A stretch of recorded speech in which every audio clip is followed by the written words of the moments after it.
কেমন আছেন আপনারা? আশা করি আপনারা সবাই ভালো আছেন। আজকে ভালো থাকতে নিয়ে আরেকটি নতুন ভিডিও নিয়ে হাজির হলাম।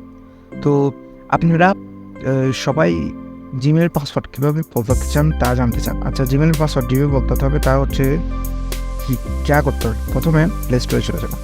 স্টোরে কিনেছি, তারপর এখানে আপনার অ্যাকাউন্টে চলে যান, এখানটা ক্লিক করবেন, তারপর গুগল অ্যাকাউন্টে ক্লিক করবেন, তারপরে এই যে ব্যক্তিগত তথ্য এখানে ক্লিক করবেন, তারপরে নিচে চলে যাবেন,